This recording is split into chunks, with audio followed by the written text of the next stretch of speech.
Welcome to Bastard Quest. I'm your game bastard, Kyle. I'm Todd. Corey. I'm Austin. Today we are continuing our playthrough of Cities Without Number, a game that was just kickstarted by Kevin Crawford and Sonamine Publishing, which is also basically just Kevin Crawford, I think. It is a cyberpunk game using the same rule set as previous Kevin Crawford games, Stars Without Number, Worlds Without Number. If you're into those, you'd probably think this was really cool. It will be coming out next year. This is a draft version of it. If things change between this playthrough and the actual version of the game that comes out, it could be because something changed, or I just read the rules wrong because I was drinking at the time. Nah. Or it could be because of how our game plays out. It could be. We make mistakes. I like how Kevin has an actual company name. That happens. Yeah. That happens a lot in music too. There's Owl City is not a band. It's just a dude with a Casio in his basement. Gotcha. I'm against that. Me too. Moby. Yes. It's another guy. Another guy. AWOL Nation. Yeah, I mean, 9 Inch Nails. The Weeknd. Harry Chapin. Yeah. Get that out of here. Seal. Can't believe that Harry Chapin was just a guy. I mean, it sounds so symphonic. Terry Blackfoot. Yeah. So I thought we were just making up names. Well, what about the opposite of that? Like a band called Molly Hatchet. You expect that to be just a person. Yeah, but it's 27 people. Yeah. It's And they never all- the same group. They all dress like Vikings, like in their album covers. That's like that famous Molly Hatchet album cover. You know, the dude with the battle axe and everything. I mean, it's gorgeous. It was drawn by one of the Hildebrand brothers or something. Yeah. And you see the band, and it's just a bunch of hippies. Right. So we all made characters in a session 0 for Cities Without Number. If you want to hear character creation, join our Patreon, and you can hear it. It was a lot of fun. The characters that they made, though, Todd, which one is yours? My character is Johnny Demonic. He's a criminal. He's a thief. He's a hacker. He likes to steal things. Sure. Well, it's cyberpunk. He stole our heart. And Charming character. Yes. sold it to organ smugglers. Yeah. Corey, who are you playing? I'm playing Theman W. Nonami. Mm-hmm. He's Outlander. Yeah. So pissed off already. I didn't do nothing to you. Oh, you did. Yeah, he's the guy with the car. He has a car. He does. Yeah. Has not come into play yet, but I'm sure there'll be a drag race in this one. I think it has come into play. We had to drive to this drug buy. Oh, I'll never forget that scene. It was like Once Upon a Time in Hollywood. It's like 20 minutes of the podcast. I was just talking in the car. It's just driving. on Hitch's feet hanging out the car window. Yeah, listening to the hits of the 60s. So, Austin, who are you playing? I am Hitch, who's a streetwalker. Yeah, Sneaky little guy. Will Smith. And the three of you were contracted by a criminal organization, this Loken Syndicate, to recover some of their pharmaceuticals that were stolen from a warehouse. You've tracked down who you think the thieves are and have set up a drug deal. Yeah, the pharmaceutical in question is called Pillow. Yep. And the gang that's selling him to us is known as the Stamper Gang. Yeah. They agreed to sell us 2 kilos. We're looking for at least 10. So the plan, tentatively, is to make this drug buy and then find a way to pursue them back to where they're keeping the rest of it. That is what you all hope to happen.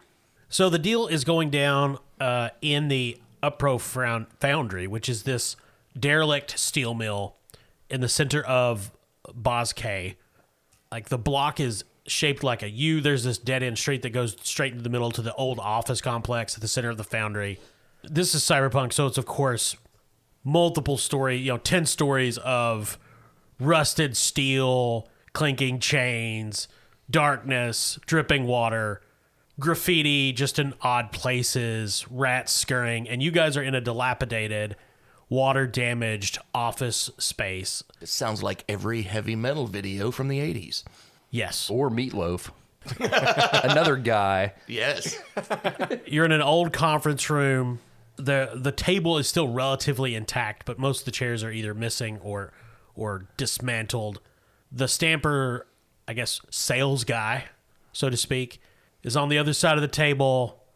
There's 2 Stamper goons behind him, in their cyberpunk outfits, which in this case is jean jackets and mohawks. Their hair's painted. They're all wearing eyeshadow. And they have guns, of course. I mean, This is cyberpunk. Everybody's got guns or knives or sword arms or whatever. And he just opened a case in which there are sitting 2 kilos of some narcotic. And you three are arrayed on the other side of the table. And Ramirez says, "Here we go." Should one of us sample the product before we purchase, fellows? Whomst among us would be more likely to recognize Pillow? Probably you. Yeah, that's what You're a criminal. My best friend is Matthew, so Yeah. probably. Yeah, you're gonna get some secondhand meth. Yeah, I might recognize it, but my tolerance is really low. I've been roofied so many times. Sure. Johnny's going to step forward and ask if he can sample. Ramirez shrugs. He has this big pink mohawk, and it kind of wiggles when he does that. Sure. So Johnny steps forward. He makes a little tear in one of the kilos, sticks his pinky in, rubs a little bit on his gums. Whoa, dudes, this is, I mean, bloody hell, this is good drugs. It's very billowy. So what skill would you be using to identify a narcotic just by? Yeah, I will use my know skill. That is KNOW, not NO. I know things. Okay, so now, one of the key conceits of Cities Without Number is if your character is doing something that they should be competent at, you don't have to roll, unless it's under duress or something. So if Johnny was trying to figure out what kind of drug this is while sitting on the back of a moving car and being shot at, he'd have to roll. In this case, you know this is Pillow instantly. You've done all the drugs. But this is to discover something else about it. So you can roll a simple no, which is you want to roll 2d6, add your intelligence and your no. My know is 0. Okay. My intelligence is +1. So you roll 2d6, add +1. You want to roll 6 or higher. That's 6. Oh, you just got it. Okay. Yeah. So you did a very, very small amount. Pillow is a sedative, and Johnny experiences the immediate calming effect of Pillow. He could lay down, take a nap, and then he blacks out. Neither Hitch or Theman notice anything, but Johnny does that, walks back to you guys, says something like, "What's up?" You guys respond. Ramirez, Not much. What is up with you? Good to meet. Ramirez asks a question, and you guys start haggling price, and that's when Johnny becomes aware again and realizes he had moved, and there's a conversation going on, and he has no memory of any of that, which this is not a normal effect of Pillow. And so Ramirez is asking for 100,000 per kilo. All right, so what do you think we should do? I think we should just go ahead and go through with the buy, but there's something really weird about all of this. Yeah, you're right. I don't know if this changes anything. While you guys are talking, Ramirez gets a call on his phone. He steps away from the table, turns around, and you can hear him, "Oh, okay." And when you guys are going back to buy it, right? Yeah, we're going back to buy it. When you come back, he says, "Hold on, we have another buyer coming. So there's going to be a bidding war." And he does this little dance. And then his goons just look away, slightly embarrassed. And I'll get in on this, and Hitch kind of sidles up and starts dancing with him. Starts twerking. yeah, he starts clapping his hands. Yeah, come on. Yeah. Wait, are you trying to hit on me? I'm not a client of yours. You guys are up on, one of the upper floors of this dilapidated office building. You hear someone coming up the stairwell, which is pretty close. It's these heavy thump, thump, thump. And you kind of looking out the doorway to the office of this conference room, you can see across the hall through the stairwell comes this pretty big dude in this raincoat. He's got a hood up and this VR headset over his eyes. Face is all grizzled and weathered. He comes in, and Ramirez looks a little taken aback at this.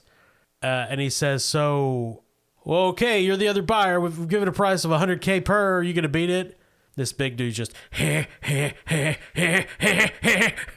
Googa!" And he whips off the cloak.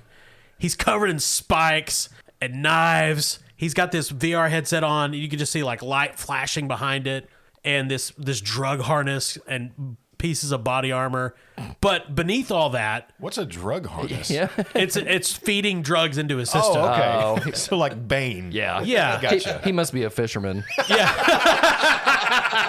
Yeah, he's from Fisherman's Wharf. Well, he's dressed like the killer, and I know what you did last summer. So you know, But beneath that, all that gear, it looks like just some scrawny homeless dude. But you see his veins pop and his muscles just get real tight. And he's like, ah! And then roll initiative, motherfuckers! So the way initiative works, you roll one for each side. So you guys would roll your own initiative. And you add your group's highest dexterity bonus to it. And it's 1d8. Okay. okay. Okay. I have a +1 dex. I do not. Yeah, have at it. So does that mean I have to roll, or can we all just take the highest D8? No, it doesn't necessarily mean you have to roll. It just means good. Okay, the somebody else highest. fucking roll. Yeah. Yeah, somebody else roll. Oh, that's not good. I rolled a 1. Oh, I rolled a 2. All right. Well, let's see if I can do better than that. Well, no, you only get to roll one time. I know, you we're bastards. just going to take the highest D8 roll.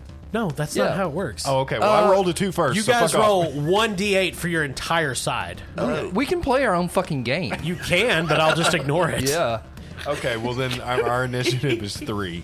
Okay. Well, he rolled a 1. Oh, well, okay. Fantastic. So you Yeah. guys get to go first. Yeah, fuck with us about your rules now, Kyle. Okay. He rolled a 6. Oh, yeah? We rolled a 9.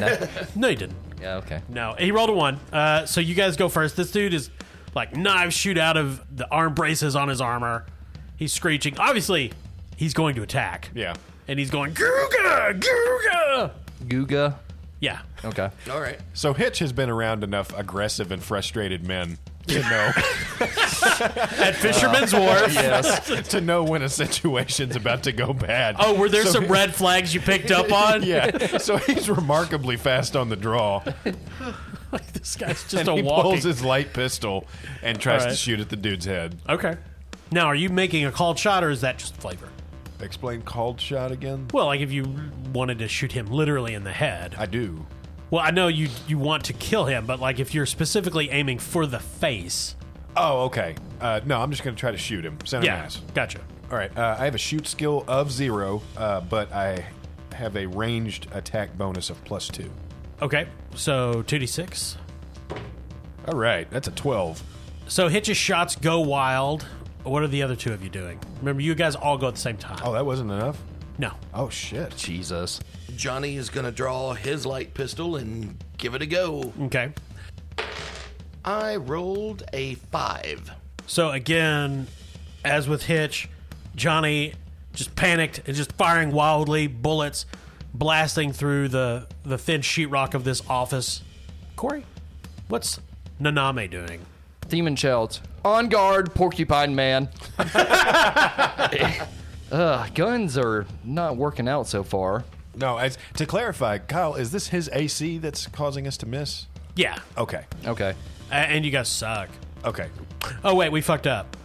Wait, Oh. what? Yeah. Shocking. You roll, and see that number, you roll 1d20 to attack, not 2d6. 2d6 for skills. Oh, well, that would have helped a lot. Yeah. Okay, I will attack. Okay. Corey, show these losers how it's done with their terrible rolls. Don't God, pump me Austin up. Todd, what is wrong with you guys? Actually rolled really fucking good, too, for rolling 2d6s. Yeah, well, that's what you get. Okay, I was looking at this guy's AC and I was thinking, it's not that high. I don't know. Yeah. Oh, wait a minute. okay. Theman unsheaths his rifle and This picture, he has this gun-shaped, rifle-shaped sheath like a sword just scabbard. hanging off his head. exactly. It's And he just, spins it like a color guardsman, and he shoots at him. now, you are, I believe, at under minimum range for a rifle. Yeah, my range is 200 to 400. Okay, so I'm rolling a d20, correct? You are. Are you sure about this? 75%. Okay.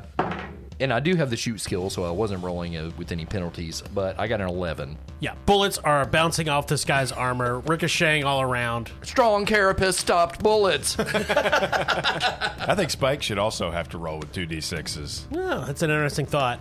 Anyway, the guy screams, "Googa!" and runs and jumps, just clears this long conference table, slides across part of the top, and slams his 2 hand spikes into Ramirez's chest. Oh, good lord. He and Ramirez go tumbling, and this Guga monster rolls, gets up, and is at the back of the room. The 2 goons are pulling out their guns. Oh, that guy, well, no, still missed. They're just firing wildly, screaming, covered in Ramirez's blood.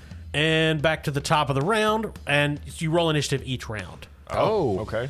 Somebody else want to roll the D8 this time? So he got a 4. I'll roll. Okay.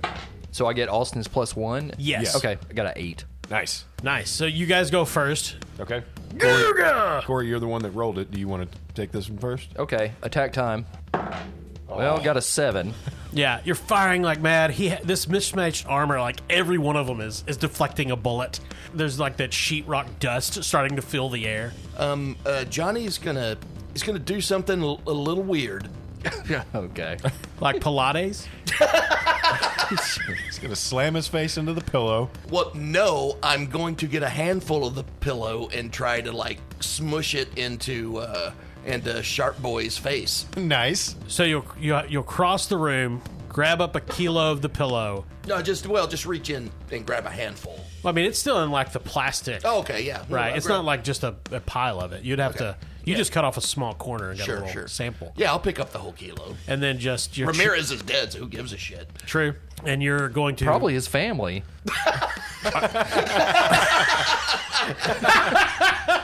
All right, my apologies to the Stamper family. somewhere in the slums of Boz K, Mama Ramirez, Colby. She just has a sixth sense about it. Yeah. This little, slight woman.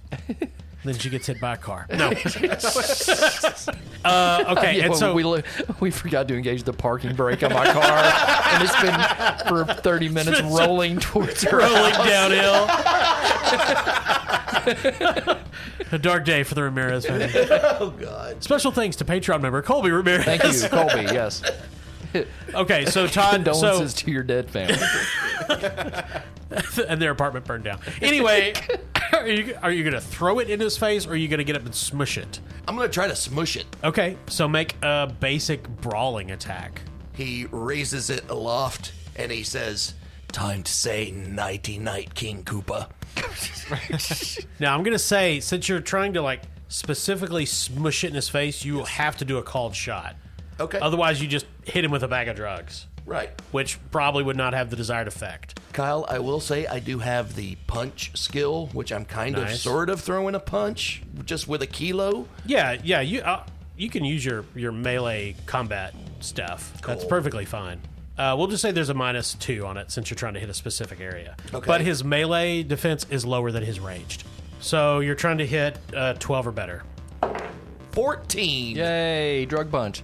With or without the -2. Oh, shit. Well, it's still 12. 12. Yay. You just hit it. So you run up and smash it into his face. Pillow goes everywhere. It just billows out in this cloud of drugs. The goons around you are coughing. You're coughing. And what are Hitch and Theman doing? Come on. It's Hitch is going to slink over. normal and- name. God. Hitch is going to slink over and grab up the other kilo just to make sure they've got it to You've got it. track. Can I take another action or attack or anything? So you can move and act, and I would say just snatching a kilo off a table in a relatively small room, which it's a conference room, but that's not just like a movement? full. Yeah, that's fine. That's just a free. Yeah, you can still do something. Okay, so then we'll say Hitch just basically slides across the table, snatches up the kilo, and takes aim at Spiky again. Okay. Who should be incapacitated at this point. Yeah. Well, all your moves go off simultaneously, basically. Right, So yeah. he would be shooting just as we'll make sure. just as Johnny was running up to drug special. And what is the Theman? Theman. Sorry. Calais. God. There's not even an A in there. What are you gonna? Are you shooting again or? Well, Theman's going to rush over to Ramirez, put 2 coins on his eyes, and say, "Happy travel over Rainbow Bridge." No. Well, Theman's going to take a couple steps back. He doesn't want to get in the drug cloud. Sure. Because he's got to take a piss test next week for something. Well, yeah, he's trying to get a library card. Yeah, well, yeah. Do I need to go ahead and roll for my shot? You can. Okay. I would like for you to. +2, rolling a d20. 14. Yeah, 2 shots hit into the chest armor, leave big dents, but the crazy dude just... The drugs are in this dude's system because Todd made his hit, so he's going to make a saving throw. So the way a save works, this guy's going to make a physical save to not be incapacitated by the narcotics. So a physical save is equal to 16 minus the character level and the highest of their strength or constitution modifiers. So he wants to roll high. So that's a 15. Shit. So the pillow is starting to take effect. He gets a little sluggish, and the light that's shining on his face from the VR set like flickers a couple times. But then he goes, Googa, and he attacks Todd. I assume he also has adrenaline flowing through that drug harness or what Yes. the fuck ever it is. There's lots of conflicting narcotics in his system right now. But he's going to have to, because of the amount that Todd just smashed into his face, he's going to have to make a check like every round. Okay, cool. And apparently it's taking his aim off because he's just swinging wildly into the air as Johnny scrambles out of the way. And the Stamper goons, they are just running. They run past you guys out the doors. You can hear them beating feet. Farewell. And back at the top, roll initiative. He's got a 4. I rolled a 1. Oh, so 2. Nice. Okay. Todd, what's your melee armor class? 10. Cool. 1 hits. So that's 5 points of damage. Oh, damn. Ooh. Let me roll the trauma die. No trauma inflicted. You take 5 points of damage. One of the knife blades stabs through into your back. Blood splatters out, and the guy goes, Gurga! How many hit points do you have? I have 3. Okay. Oh. Todd's dead. Jesus. Is that it? No. Let's look at the death and dying rules. Okay. A creature reduced to 0 hit points by a lethal attack is dead or dying. Ordinary NPCs or unremarkable creatures die on the spot. PCs are mortally wounded. When you're mortally wounded, you're helpless, unable to do anything but scream, writhe, or lie unconscious. Cool. Just like It's a oddly specific. angry toddler at the store. just throwing a tantrum in the floor as I'm dying. So at the end of the 6th round after they were down, so you'd have 6 rounds to help Johnny, they die instantly if they take any more damage. And of course they die at the end of the 6th round. So an ally can attempt to stabilize a mortally wounded companion. Doing so is generally an intelligence, heal, or dexterity heal skill check that takes a main action. The difficulty is 8 plus the number of full rounds since the target was downed. So if you did it this round, it would be 8. Okay. If you don't have a medic skill, or if you don't have a medikit, the difficulty for the skill is increased by 2. Only one ally can try to stabilize a target in any given round, though others can attempt to aid your skill check. In Johnny's mind, as his life leaks out from his body, he is waking up as a young lawyer in a law firm being run by Al Pacino. What are Hitch and Naname doing? Now, before we take our action, did Guga Monster roll for his Oh, no. resistance against the drugs? Let me roll for the drugs coursing through his veins. Good point, Austin. He rolled an 8. So he stabs Johnny, blood splurting everywhere, and tumbles over. Well, shit. And you can hear him noisily snoring. Meanwhile, Johnny, still mortally wounded. Sorry, I didn't remember that earlier. Okay. Well, Theman, it would have happened at the end of his round anyway. Oh, okay. okay. Theman rushes over and, with his medikit, sees if he can revive Ramirez. You know what? Children he has. He's a named NPC, and it's been 2 rounds since he went down, so it'd be No. difficulty 10. No, I don't have a medikit listed, but I have a trauma patch. Is that something that? Trauma Patches is the clown that you hire when you want to frighten your children. Look, kids, it's Trauma Patches. Hey, kids. He just pukes. You Blood. Driving Education Week. you kids ever heard of John Wayne Gacy? So, Trauma Patch is the name of a specific drug. It is, as the rules describe, a foolproof cocktail of coagulants, stimulants, and painkillers. It can be applied to a mortally wounded ally to stabilize them on a successful intelligence or dex heal check against difficulty 6. Okay.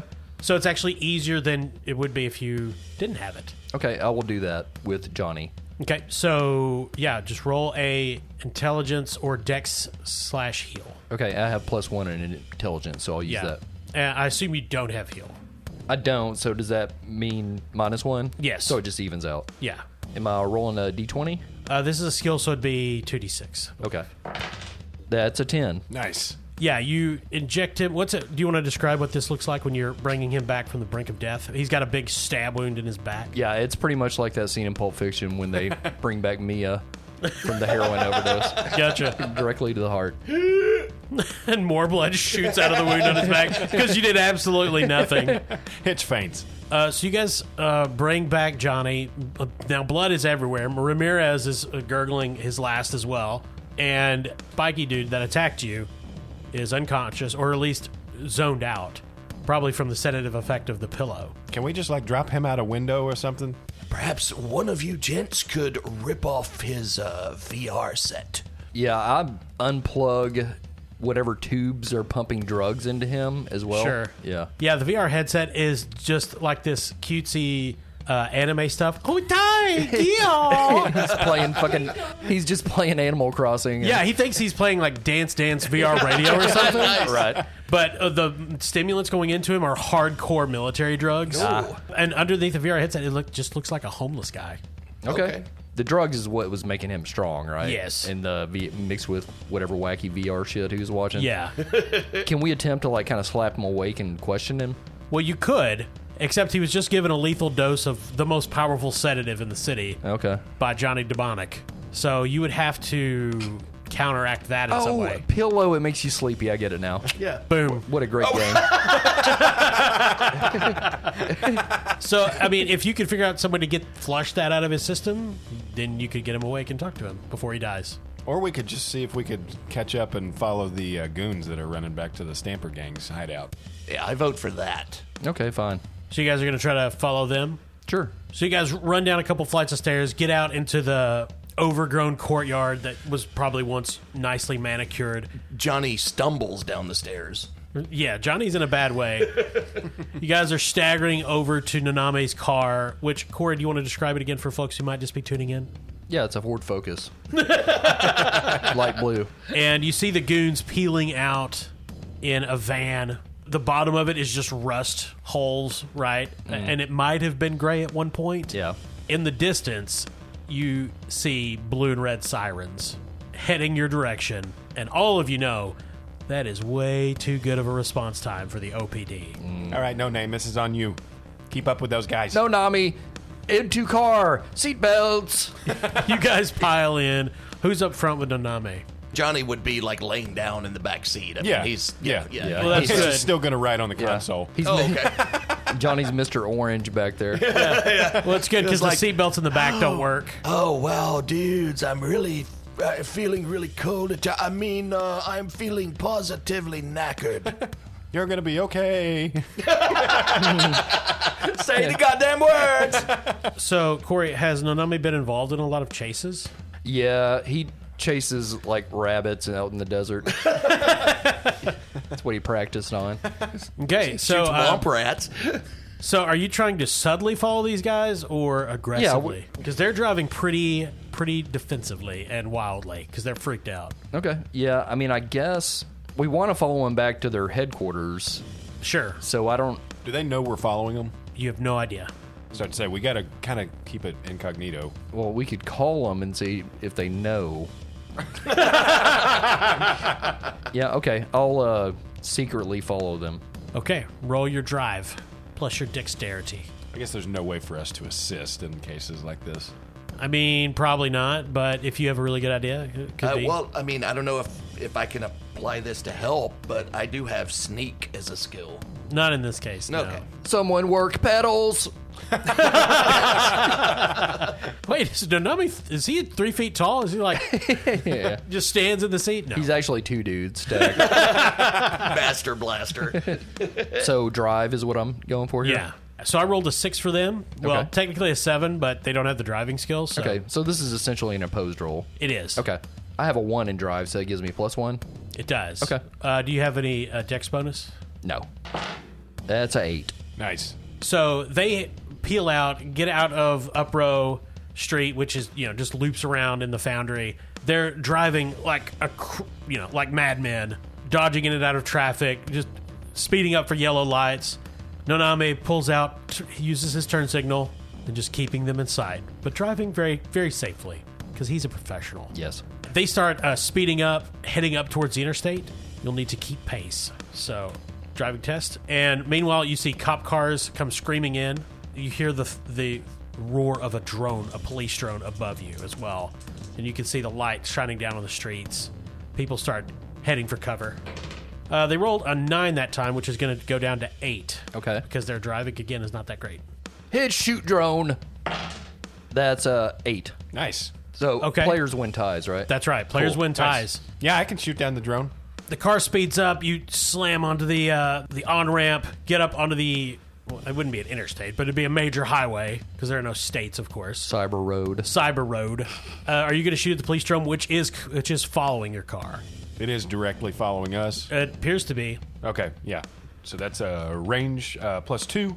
Now, this is just a small drone. It's not. It doesn't have Hellfire rockets on it or anything like that. I rolled an 18. Nice. So what's it look like when you shoot the drone out of the sky like you know what you're doing? So Hitch just kind of rises slowly from the tiny skylight in the Ford Focus. Now, Corey, was it originally a skylight or was it added, if you know what I'm saying? No, he got the full The package. full deck, yeah. He got the SE. Yeah, it's got Sirius radio. He got the undercoat. Yeah. Nice. So he kind of settles himself in and takes aim, just fires one shot, and they see this thing veer off the side of the on-ramp and just kind of crash into the traffic below. You hear somebody yell, "My Prius!" So you follow these Stamper guys. They are speeding down the highway, exceeding all the speed limits, which in Boz K, I mean, speed limit is more of a suggestion. They take the off-ramp way too fast, just blast through a red light at the bottom. Thankfully, there's no oncoming traffic. Are you going to blast through as well? Yeah. All right. Driving test. Yeah. Since this isn't an opposed roll, or isn't? This is not. Okay, what is my target? This is a significant challenge Okay. of an 8. Okay. That's a 4. Ooh. The Focus engine roaring as they do. Yes. Yes. Hitch still hanging out of the skylight. We're all Hitch is- familiar with that sound. Climbing back in the skylight. You blast through, like, you go straight between two cars stopped at the intersection from the bottom of the off-ramp. Go through, everything's going, and then there's that terrifying glow of headlights coming from the side, and they clip the back, and the Ford is spinning. Everything's screeching. Everybody make a physical saving throw Exchange insurance information. to not take damage. Okay, my saving throw's a 15. As is mine. Mine too. Okay, you roll 1d20. Are we trying to get under that, or You want to roll high on a saving throw. okay? Oh, this is D20? Yes. Okay. So it's got to be over 15. Yeah, so it is 16 minus your level minus your strength or constitution, whichever has a bonus. I rolled a 15. Rolled a 7. Okay. I rolled a 20. Well, Wow. Hitch does a backflip out of the skylight. Well, the car doesn't wreck. It just spins around and manages to get lined up the right way. Oh, okay. This was to not be injured during this Okay. altercation. Well, then we'll just say Hitch didn't notice. He was just kind of still hanging out of the skylight with his arms outstretched, like that girl in Perks of Being a Wallflower. he has that classic scene we all love and adore, the perks of being a fucking wallflower. But Noname smacks We his... make all these fucking nerd references to all these fucking properties, and Austin busts out perks of being a wallflower. That's not the most obscure one I've ever been. No. Yeah. Like, No, this, that's true. this all reminds me of the famous fight scene between husband and wife in Alan Parker's Shoot the Moon. That is pretty epic, actually. I mean, I think we all remember that one fondly. So Noname smacks his head against the driver's side window and takes a point of damage, and there's a big crack in it, too. Window pane. Pun. But you're still on their tail. They're turning off. They're heading into the what you think of as the meat packing district, which there's not a lot of herd animals in the city, and so it's all like vat meat, just bacterially grown. It looks sort of real. So not the Fisherman's Wharf. Oh, No. dear God. We'd never step foot in there. We'd never make it out alive. Yeah, that's on the totally opposite side of the city. And they pull up in front of a processing plant, park the car, and hustle inside. It's closed. It's off hours. So there's just security lights, and this rather rotund security guard doesn't even look up from his papers as they go in. So doesn't notice them or sees them here all the time? There's no way he couldn't have noticed them. Okay. Is he looking at porn? Because that was like a trope in like every 80s movie. Whenever there was a security guard, they were always looking at porn. It always Got a had like centerfold out. yeah, always had like Jugs magazine out. And you guys, there's some dents in the focus, but you got there, and the cops are long gone, or at least way behind you. All right, so do we sneak in? Okay, since I am basically still kind of incapacitated and not going to be much help physically, Sure. I am a hacker, and I got my scrap cyber deck and my VR crown, and using a combination of both of those, I am going to attempt to hack into the security system of this processing plant and be the eyes for my boys here as they go in. Oh, are we Cool. going in? Well, maybe. Oh, okay. And Well, you can at least Even if scope we it out. don't. Yeah. Even if we don't, we can kind of scope out and see if we can find where the drugs are. The drug pile. That's cool, because, we haven't really done any cyberpunky stuff in either of these adventures so far. Yeah. well, get ready. I'm going all neuromancer on your ass. So the way the virtual reality environment works is there's not really a global internet because it's all locked down by corporations, the military, and the government. So there's lots of local networks like this. Meatpacking facility has its own Sure. internal network that you would have to be pretty close to connect to. And ideally, you want to jack in because whenever you connect to something remotely, you're also opening yourself up. So it's much safer if you jack in. Now you can hack in remotely from 30 meters away as long as you can see essentially the network through your headset, or you could try to get inside or get around to some access panel if there is one on the exterior and link directly into whatever the building's network is. Right. The meatpacking plant's network. I'm going to hack into their security system, and I just want to know, can you get me closer where I can jack in, or do I need to do it here from the back seat of the car? Yes. So you're going to do it from the car? I mean, you're within 30 meters if you guys Okay. park on the street. Okay, so you jack into the meatpacking plant's virtual reality environment, and which is a phrase I never thought I would say. Lawnmower man. And every virtual reality environment is basically all the data looks like whatever the creators want it to. So My avatar looks just like Jeff Fahey. yeah, what does your virtual avatar look like? Jeff Fahey. Oh, okay, fair enough. It's like Quest World. You remember that virtual reality Yeah, world it in could the be Johnny Quest show? It could be anything like that. It could Shitty be CG. a fantasy Narnia. It could be like a beach. I just picture a bunch of like real pixely like sausages twirling around everywhere in the Sure. What's that video game? Meat Boy or something like that, where you're running around different saw blades and shit? Well, apparently, whoever maintains the butchery, this meat facility's VR, Turns out it's just burger time. yeah, is not a big fan of. There's no meat facsimiles as far as you can tell. Instead, it's open your eyes in VR, and you're standing outside this peppermint gate. And there's these candy cane trees on the other side, and behind you is just like this gray, washed out industrial nightmare, which is just background. You can tell. This fucking meat plant's the Wonka factory. Yeah. And you see the door opens, and you see this little orange face. Hello. Welcome to Saul's Salty Meat Byproducts. How can I help you?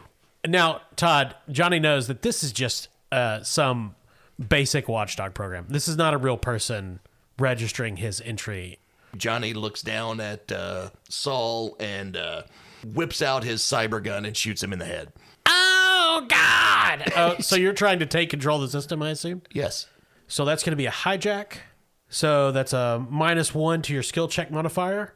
So roll your intelligence and your program. And this is a simple system. They do not have really good security because they make sausage. Right. And they don't really care if anybody takes over the cameras that are watching their And work. it's mostly a front. Also that. Yeah. So I'm rolling 2d6. Is that 2d6. This is simple. But do you have program? correct? I don't. Okay, so you're actually at -2 then. That's a 6. So this little Wonkite explodes into taffy. And the peppermint doors open wide, and inside there's a gumdrop cobblestone path to this big bubblegum walled factory.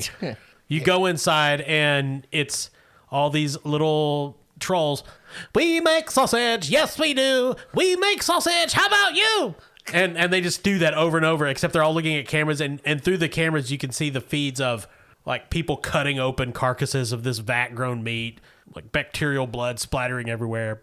But one of the cameras is focused on this room, which looks like this rec room. It's shag carpeting, really comfy chairs, old video games, and what are obviously Stamper gang members in a freak out, as you would call it. And there's a big case of kilos of pillow, and you can't. There's no audio. This is just a visual feed from the factory's security system. But obviously, the two goons are there, and they're telling the other gang members, which there's 3 others, what happened, and they're all freaking out over Ramirez being dead. And of course, they're dressed like Stamper, typical cyberpunk gangers, ripped clothes, lots of big hair, dangling jewelry, face paint. Shirts that say "We Heart Ramirez." Yep. You can see one of them with a shirt press is just printing out the stickers. But the pile they've already done, they're Xing out and putting R.I.P. Ramirez. Yeah. Just crudely writing in the years. And one guy's making bumper stickers. I was about to say window decals. Yeah. Mm-hmm. And you hear a voice, "You don't belong here." And you turn around, and there's a 6-year-old girl with her hair in pigtails, and she's got a pair of bloody pliers in one hand. Oh, Jesus. You don't belong here. And her eyes have this dead-eyed look. It's a demon. What? Security Hang program. on. Security program. Oh, okay. Demon, like really high-end like security systems are demons. Okay. I would like to purchase some sausage, please. She raises the pliers. You can just jack out since you know what you want to do. Since you know where that they're here. Or you can get into a fight with a demon. I'm going to jack out. Good call. Because if you die in VR, you die in real life. I don't actually know if that's true or not. I don't think that's true. Okay, so I jack out and take off my VR crown and go, there's 5 of them in there, and there's 5 of them in there, and they got the drugs. Well, is there anything... this is going to suck because Johnny's almost dead still. Yeah. Yeah. I got hurt in that fender bender. So I have an idea. This Okay. may be stupid, Well. but so it's a meat packing plant. I'm assuming there's going to be like safety measures all throughout the factory in case of things like a fire or Well, yeah, I mean, of chemical course. treatments or something like that. Yeah. We have a kilo of pillow. I wonder if there's a way for us to basically just flood the factory with like pillow fumes. Yeah. Take out everybody inside Yep. and then just go in and get it. Put it in the AC. Yeah. Yeah, I mean, you could. Yeah, I mean, this is a dystopian future, right? But they have central air systems. Right. Yeah. If we could like aerosolize it somehow. I mean, it can be inhaled. Okay. So you could just dump it in the. This is something you guys would know. Like if you dumped it in, and clubs do this. Certain drugs that can be breathed in, they'll just dump it in the AC, and everybody gets high. Yeah. It's Okay. common practice at the old fish market. Yeah. They've had a real problem with that in San Francisco. Now, you would have to get to the roof and access the roof AC and, take off a panel without electrocuting yourself. But Okay. How about this? Theman and Hitch climb to the top, and Todd tries to hack back in and turn off the any kind of security measures to get into the AC. okay. So I'd say he may be able to take control of the actual system and turn it on once we get it loaded up. Yeah. I'm going to have to fight the demon, aren't I? No, I think you would lose if you did that because your programming skills are not very good. So you probably want to get in and do it as quickly as possible and escape because I don't think you can beat it. Okay, so I do that. Okay. And I guess we start climbing. So you guys start. It's easy enough to find the fire escape, which Okay. because this is cyberpunk, the ladder's down because disgruntled workers go to the roof all the time and smoke weed. Gotcha. Okay. Because what else are they going to do? True. You guys start climbing up that, and Johnny jacks back in. You're outside the candy cane gate, peppermint gate. Slot opens up, and there's a little guy. Hey, how you doing? I'm back. Reconstituted.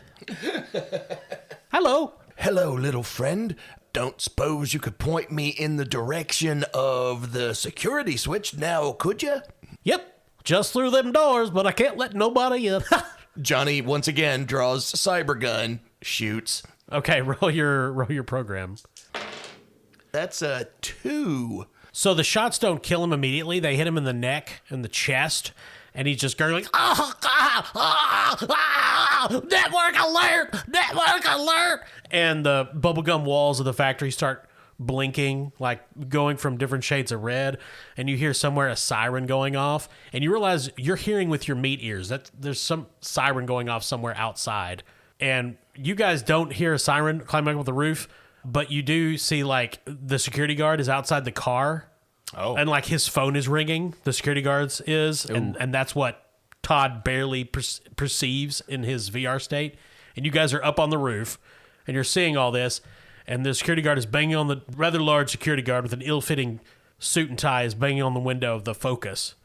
Hey, man, what are you doing in there? I'm getting the security alert on my phone. But meanwhile, the peppermint doors have opened. The little troll is crawling back towards, oh, God, somebody help me. There's just CPU blood streaming out as he just claws his way back. Slowly pixelating. He's coming for me again. I don't want to go to the dark place. Todd? I mean, you're in. The penalty was just the network is alerted now, and so it's harder to do what you want to do. Right. So I'm just going to I'm going to search for a way to shut down the security. Yeah. in the place. So yeah. you go into the factory again. It's all the trolls in the cubicle farm, and they're looking at different feeds. And standing on the ceiling, like 50 feet up, is the demon, and it's got the pliers, and it clicks them at you. You're not supposed to be here. And across the way, you can see a big lollipop switch that says security system. Gee. Well, obviously, I'm going to try to make it to the switch. All right, roll your program. 0. Look on Kyle's face. A 0. Well I'm done. a -2, and I rolled a 2. So you run over. I'll say you pull the switch, and the security system goes down. And you turn over. The room is black behind you, and you just see that kid's eyes. Oh, God. Oh, boy. Hi, you're in my world now. Gosh. I've disabled all exits. And then you're in a room with blood red walls and a bed. And it Wow. clicks the pliers. We're going to play a little game. Oh, my God. Jesus Get him Christ. a rink. And then a different voice comes in. Loading kill avatar program. So let's talk about what happens in the rules. There is a kill avatar program. While it's useless against demons, the feedback it produces can kill a human target. Jesus. So Todd, since you have 1 hit point, you now have 0 hit points. Uh-oh. Okay. Oh, And you guys see just Todd twitching and foaming at the mouth. We can't really see. Actually, the security guard sees that. You guys can't see that. But like your phone's just clicked up. You were monitoring the building security system. Security down. So now you can access the air conditioner. Hopefully it doesn't take you too long because you don't know Todd is dying in the back of a car. Okay. Hitch pulls out his smartphone and speaks into it and says, Johnny, I think you did it. The system's down. There's no response. Probably dead. And we will end there today. Oh, okay. And All we'll right. see if you guys can recover the rest of the drugs for the Zlokin Syndicate next week Okay. All right. on Days of Our Lives, Cyberpunk Edition. Yes. That actually sounds really cool. Well, I mean, the demon, that's Marlena. yeah. Yeah. So yeah, we hope you enjoyed this session of Yeah. Cities Without Number. It was fun. Last week we didn't really get a chance to like roll hardly. Like Yeah. there wasn't a ton of gameplay other than just character stuff. So it was fun to actually get into the system this time. Yeah. We got a lot accomplished this time around. Not really. We just did some drugs and I'm in a cyber hellscape Yeah. with a 6-year-old with a pair of pliers. yeah, Well, I will say we had a lot of scenes this time around. well, Yeah. we beat up a homeless guy. What else? So a pretty typical Bastard Quest game session. Yeah. Johnny's just praying that Bo and Hope come and rescue him. Well, So thank you to all our Patreon members. yeah. This week we had Dan Saul. Yeah, Saul Salty Meat Byproducts. Yep. And Colby Ramirez, R.I.P. Yeah, and there are other Patreon people in the background. For the Shark Evans, who hired you, but he wasn't in this session. So Right. there will be more next session probably. But we appreciate each and every one of our patrons. Yes, and, thank you very much. Makes doing this a whole lot more fun. Yes, it does. And thank you to our sponsor, Barrel and Bond. Saul Salty Meat Byproducts. Right, Barrel and Bond. Barrel and Bond. There is no truth to the rumor that they pump drugs into the air vents in the restroom. It's true. Yeah, they ran out of drugs. Barrel and Bond, right at the foot of Broadway in beautiful downtown Paducah. Right by the river. Sticks. And thank you for listening, dear listener. Yes, thank you very much. We'll be back next week. Follow us on the social medias. Yes, please. Leave us a like, leave us a review. Yeah, reviews are wonderful, and we appreciate every one of them. Send us gifts. Yep, money. Thank you. I'm Kyle. I'm Todd. Corey. I'm Austin.